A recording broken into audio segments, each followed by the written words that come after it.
Before we begin, let me warn you. The following story contains sensitive content, including themes of infidelity and emotional distress. Viewer discretion is advised. This is a true life story. However, all names and identifying details have been changed to protect the privacy of those involved. And don't forget to like, subscribe, and share to make it reach a wider audience.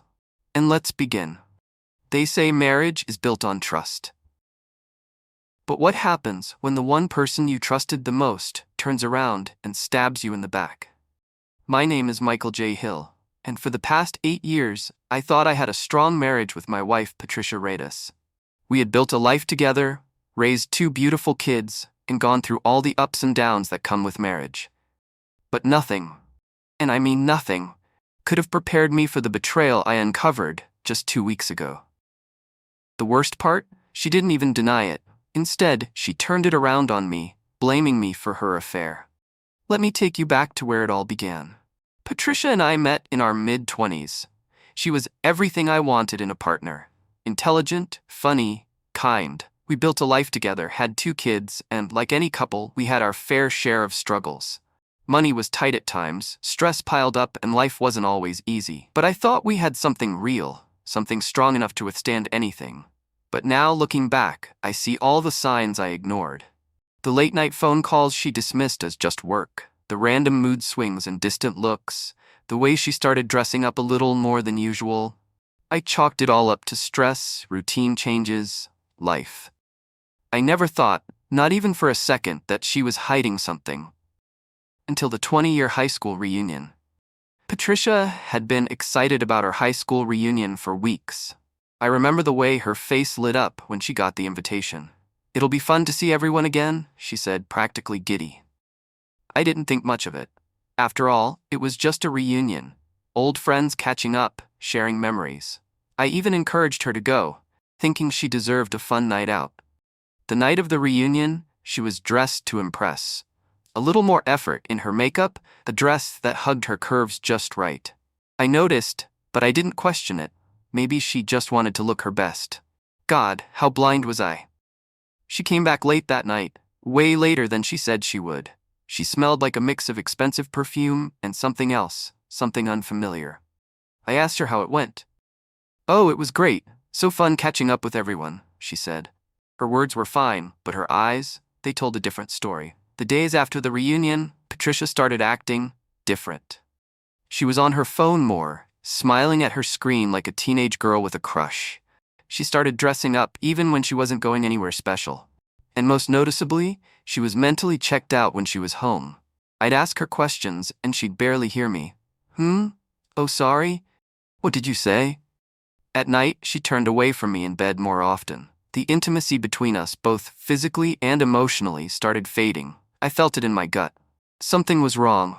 But I pushed the thought aside, convincing myself I was being paranoid. Then, 2 weeks ago, the truth punched me in the face. I remember that night so vividly. I was at home, sitting on the couch, scrolling through my phone when Patricia left her laptop open on the kitchen counter. I didn't mean to snoop. I really didn't. But as I walked past, a message notification popped up, a name I didn't recognize. "Can't stop thinking about last night. You looked amazing in that dress. I miss you already." The blood drained from my face. My heart pounded so loud in my chest, I could barely hear my own thoughts. I clicked the message thread, and there it was. Weeks of messages, flirtation, and details of meetups. It wasn't just emotional, it was physical. And the worst part? The man she was cheating with wasn't just some random stranger. It was Brandon Keller, her high school friend, the one she reconnected with at the reunion, the one she used to date before we even met. My hands shook as I scrolled through the evidence. Every text, every secret meetup, every word they exchanged behind my back. I felt sick. I wanted to wake up from this nightmare. But this was real. I confronted her that night. The moment she walked through the door, I was standing there, phone in hand, evidence on the screen. Her face paled. She knew she was caught. But the words that came out of her mouth next, they shattered me more than the affair itself. "Michael, this is your fault." Those words echoed in my head like a bad dream, looping over and over, making less and less sense the more I thought about them. How was I responsible for her sneaking around with some washed-up high school fling? How was I the reason she betrayed our vows, our family, our children? I stood there, gripping my phone, the screen still glowing with evidence, texts, photos, messages of desire, secrets, and betrayal. My heart pounded in my chest, a mix of rage, heartbreak, and confusion swelling inside me like a storm I couldn't control. Patricia's face was unreadable, her lips slightly parted, her arms folded across her chest. No tears, no guilt, just defiance. I should have yelled, I should have screamed, I should have demanded answers. But I didn't. I just stood there, because deep down, a part of me already knew. You ever get that sinking feeling in your stomach? That moment when your instincts tell you something is wrong, but your heart convinces you to ignore it? That was me. For weeks, no months, something had felt off. But I brushed it aside, convincing myself I was just being paranoid. The phone habits were the first red flag. Patricia had never been secretive about her phone before. We were both the type to leave our devices lying around unlocked, no passwords, no paranoia. But recently she had been glued to it, smiling at messages, turning the screen away from me, taking it into the bathroom, even sleeping with it under her pillow. I remember one night, I woke up at around 2 a.m., thirsty, heading to the kitchen for a glass of water. I passed by the living room, and there she was, sitting in the dark, phone screen lighting up her face, whispering to someone. She looked up, startled. "Oh, couldn't sleep," she said quickly, locking her phone and placing it face down on the couch. I should have questioned her then. I should have asked who she was talking to. But I didn't. I just nodded, grabbed my water, and went back to bed, because I wanted to believe the woman I married wouldn't do this to me. I was a fool. The night I discovered the truth, it wasn't because I went digging. It was because she got sloppy. Patricia had always been good at covering her tracks. But that night, fate decided I needed to see the truth. She left her laptop open in the kitchen. I was walking past, minding my own business, when a notification popped up on the screen. A name I didn't recognize. Brandon Keller. At first, I didn't think much of it. Maybe it was an old friend, maybe she was just catching up. But then I saw the message. "Can't stop thinking about last night. You looked amazing in that dress. I miss you already." My body went cold. My hands started shaking. I clicked the message thread, my heart pounding so hard I could barely hear my own breath. And that's when my entire world collapsed. Message after message, weeks of conversations, flirty texts, intimate confessions, photos, secret meetups. The reunion was just the beginning. This had been going on for months, long before the reunion even happened. That was just the night everything escalated. I scrolled through their messages, reading every sickening word, my stomach twisting in knots. "I can't stop thinking about you. I wish I could see you tonight. Michael doesn't understand me the way you do." That last one hit me like a punch to the gut. I clenched my jaw so hard I thought my teeth would break. Michael doesn't understand me. I had given this woman everything. 8 years of my life, 2 children, a home, a future. And here she was, pouring her heart out to another man, a man she once dated back in high school.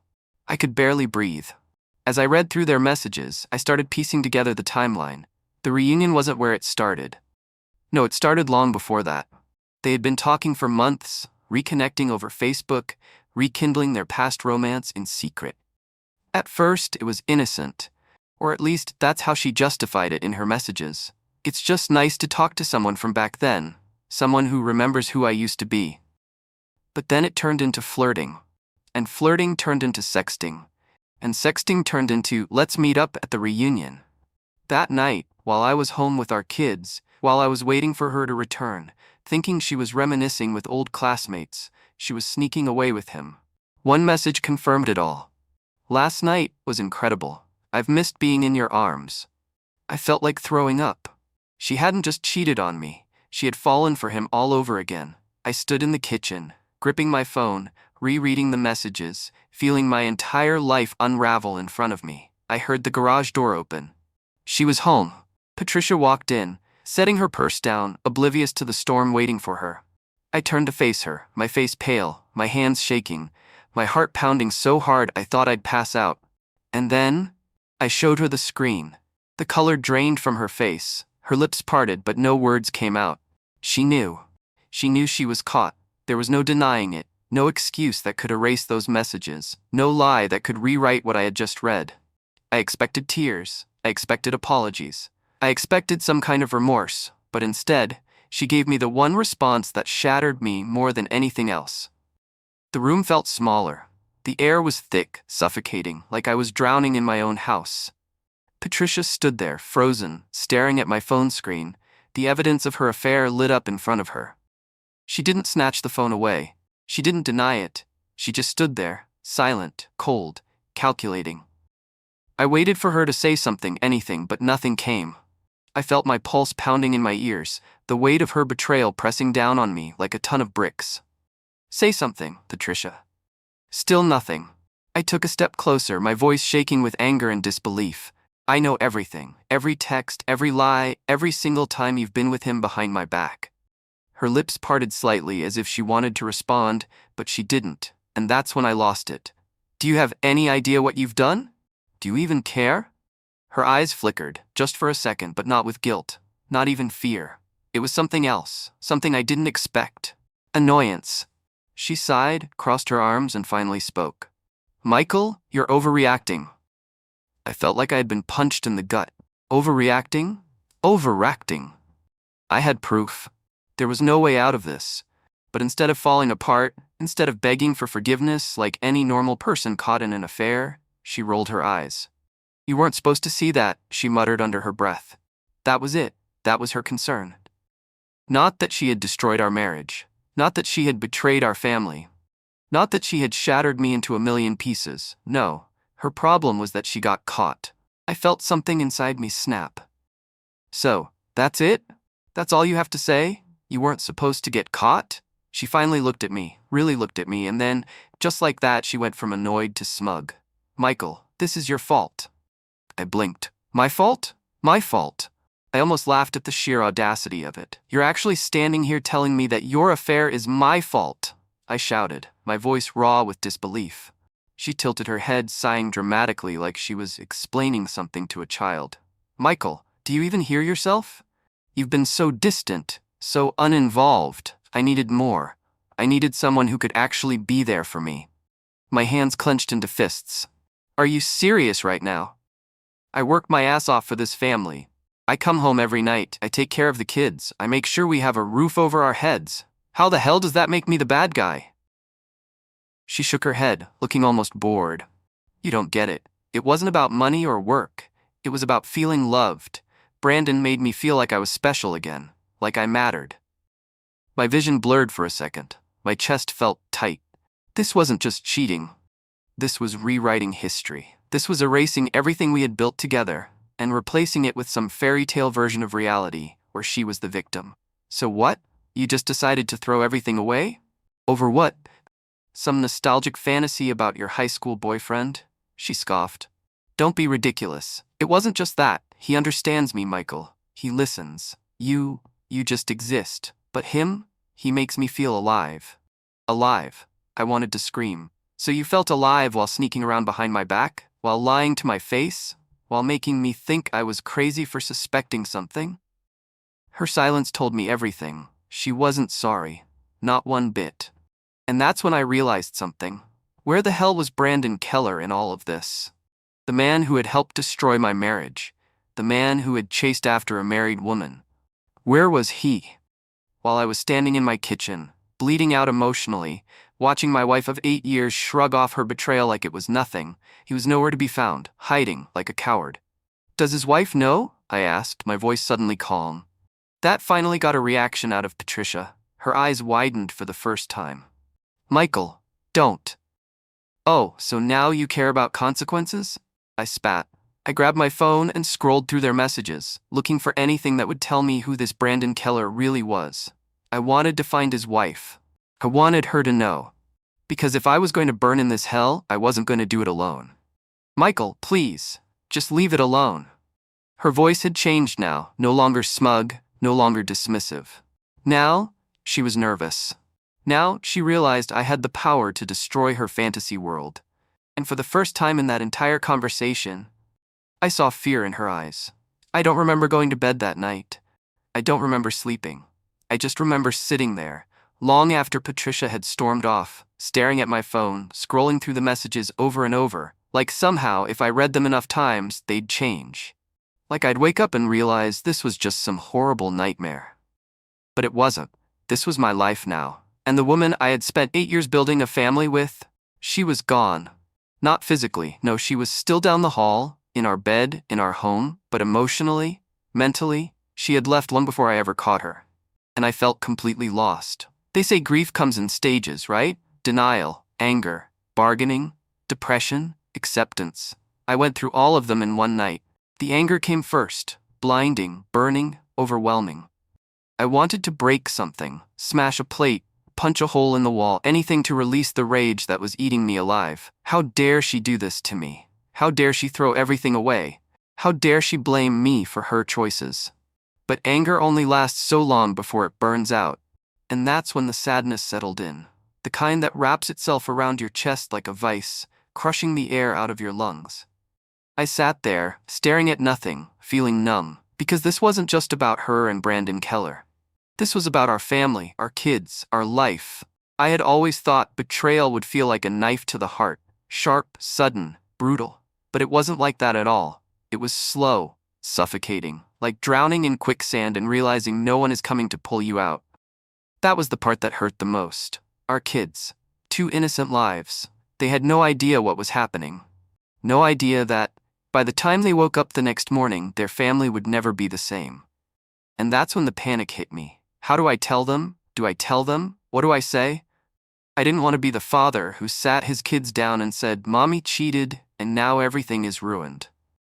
But at the same time, I didn't want to lie. They deserved to know the truth. But how much of it? I had seen what infidelity does to kids. I grew up in a house where my parents hated each other but stayed together for the kids. It was like living in a war zone, where every meal, every car ride, every holiday was tense and exhausting. And I swore I would never do that to my own children. But now I was standing at the edge of that same cliff, wondering whether to jump or hold on. Do I stay for the kids? Do I leave for my sanity? Or is there even a right answer at all? Then there was the other question, the one that had been sitting in the back of my mind since the moment I found out. Should I tell his wife? Because somewhere out there, another person was living this same nightmare. Another spouse. Another victim. Another person who thought they were in a happy marriage, only to find out they were being played for a fool. And I had the power to change that. All I had to do was send a message. Make a phone call. Drop a screenshot into her inbox. It would be so easy, but would it be right? Would telling her bring her justice? Or just drag another innocent person into the hell I was living in? I imagined her sitting at home, maybe tucking her kids into bed, completely unaware of the storm coming her way. Would she want to know? Would she want to hear it from me? Or would it just destroy her world, the way it destroyed mine? I wrestled with it for hours, going back and forth. Because if I was going to burn in this fire, should I at least make sure Brandon Keller went down with me? Or was it better to walk away and let karma do its job? I didn't have an answer, not yet. All I knew was that, one way or another, the truth was coming out. When you get betrayed like this, there's one part of you that screams for revenge. It whispers in your ear, make them pay. Make them suffer. Take everything from them the way they took everything from you. And then there's the other part. The part that's just exhausted. That part doesn't care about revenge. It just wants to be free. For the first few days after I found out, I wrestled with this war inside me. I wanted to expose them, humiliate them, drag their names through the mud. I wanted everyone to know who they really were. I even fantasized about some dramatic confrontation. Finding Brandon Keller, showing up at his job, telling his wife everything. Watching his whole world burn the way he burned mine. But then, I thought about my kids. I thought about what would happen if I let the anger consume me. Would it change anything? Would it make her love me again? Would it undo the betrayal? Would it fix my broken heart? The answer was no. So instead I made a choice. I wasn't going to waste another second of my life on them. They weren't worth it. And revenge? The best revenge would be moving on. After the initial shock wore off, reality hit me like a freight train. This wasn't just about emotions anymore. This was about money, custody, property, lawyers, courts. This was about deciding what the hell my life was going to look like now. I had two choices: stay and fight for the marriage, walk away and start over. But was there even a marriage left to fight for?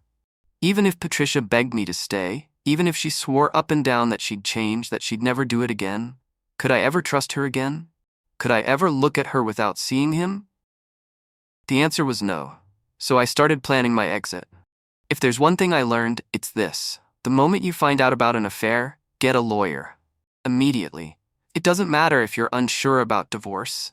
It doesn't matter if you're still hoping to work things out. Protect yourself. Because the person you thought you knew, they're gone. And if you're not careful, they'll rip everything away from you before you even realize what's happening. I made some calls, found a divorce attorney, and set up a meeting. I needed to know my rights, because I wasn't just walking away from Patricia. I was fighting for my kids, my home, my future, and I wasn't about to let her and Brandon Keller take that from me. This was the hardest part. I didn't want my kids growing up in a broken home, but I also knew staying in a toxic marriage would be worse. I told my lawyer, I want full custody. She looked at me, sighed, and said, Michael, that's going to be a battle. Judges don't like to take kids away from their mother unless there's serious proof of neglect or danger. And that's when the reality hit me. Even though Patricia was the one who destroyed our family, the courts wouldn't see it that way. I wasn't just fighting her. I was fighting the system. But I was ready for it. I wasn't going to let my kids suffer because of her choices. And if that meant fighting like hell in court, then so be it. I won't lie. There were nights when I felt like I couldn't breathe. Nights when the loneliness crept in and the memories of our life together felt like a ghost haunting me. I didn't eat much. I didn't sleep much. I didn't feel human anymore. But the people who saved me, my friends, my family, the people who refused to let me drown. Jake had been my best friend since college, and when I told him what happened, he didn't give me fake sympathy. He didn't say, I'm sorry, man. No, he said, Michael, pack your shit. You're staying at my place until you figure this out. And that's exactly what I did. I needed space. Space from Patricia, space from the house we built, space to think clearly without her gaslighting me into staying. And for the first time in weeks, I finally felt like I could breathe again. I used to think therapy was for other people, for people who were weak, for people who couldn't handle their emotions. But after this, I knew I needed help. I needed someone to tell me how to process this pain without letting it eat me alive. So I found a therapist, and in that first session, I told her everything. She listened, she didn't judge, and then she said something that hit me like a ton of bricks. Michael, you're grieving a death. The death of the person you thought Patricia was. The death of the future you thought you had. And grief takes time, but you will heal. For the first time, I let myself believe that maybe, just maybe, I could survive this. That maybe one day I wouldn't feel this anger anymore. That maybe one day I'd wake up and not think about her. And that's when I realized I was finally on the path to closure. If you're watching this and you've been cheated on, let me tell you something that might hit hard. You will never be the same again. Betrayal doesn't just hurt, it changes you. Before this, I was the guy who believed in love, in trust, in loyalty. I was the guy who thought, if you treat someone right, they'll treat you right in return. That guy, he doesn't exist anymore. I'm not saying I'll never love again. I'm not saying I'll never trust again. But I'll never be blind again. Because betrayal teaches you things you never wanted to learn. It teaches you that people can lie straight to your face without hesitation. It teaches you that someone can kiss you goodnight and text another person the second you fall asleep. It teaches you that sometimes the person you love most is the person who will hurt you the worst. And worst of all, it teaches you that love doesn't guarantee loyalty. That's the hardest pill to swallow. You can be a good husband, a good father, a good man. You can do everything right, and they can still choose to betray you. Because it's never about you. It's about them, their choices, their selfishness, their inability to face their own demons. And once you realize that, you start to let go. You stop asking why. You stop blaming yourself. You stop wishing things had gone differently. Because at the end of the day, you didn't break the vows. You didn't lie. You didn't destroy the marriage. They did, and that's not your burden to carry. Now, if you're watching this and you have that gut feeling that something isn't right, listen to it.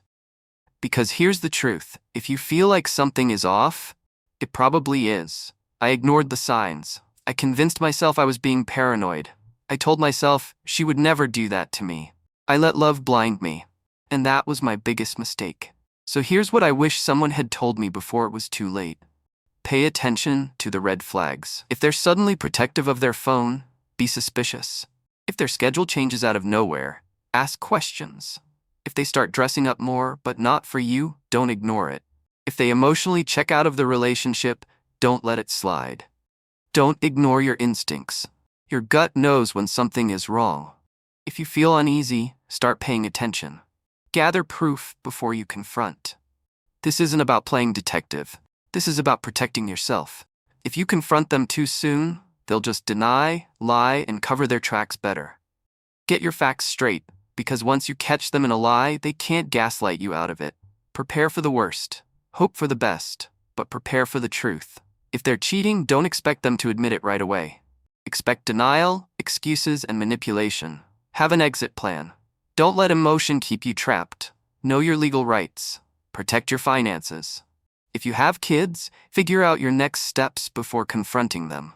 Don't blame yourself. You didn't cause their betrayal. You didn't push them into cheating. They made that choice, all on their own. I wish I had known all of this sooner. Maybe it wouldn't have changed the outcome, but it would have changed how much it broke me. Now, I want to hear from you. If you were in my shoes, what would you have done? Would you have stayed and tried to fix it? Would you have left immediately? Would you have gone after the other man? Drop a comment below and tell me, if you were betrayed like this, how would you handle it? And for those of you who have been through this, how did you move on? And don't forget to like, subscribe, and share to make it reach a wider audience. Because here's the thing, we're all in this together. Betrayal is something that happens in the dark. It's something that makes people feel alone. But you're not alone. There are thousands of us out there, men and women, who have lived through this same pain. And maybe, just maybe, by sharing our stories, we can help someone see the truth before it's too late. So let me know, what would you do?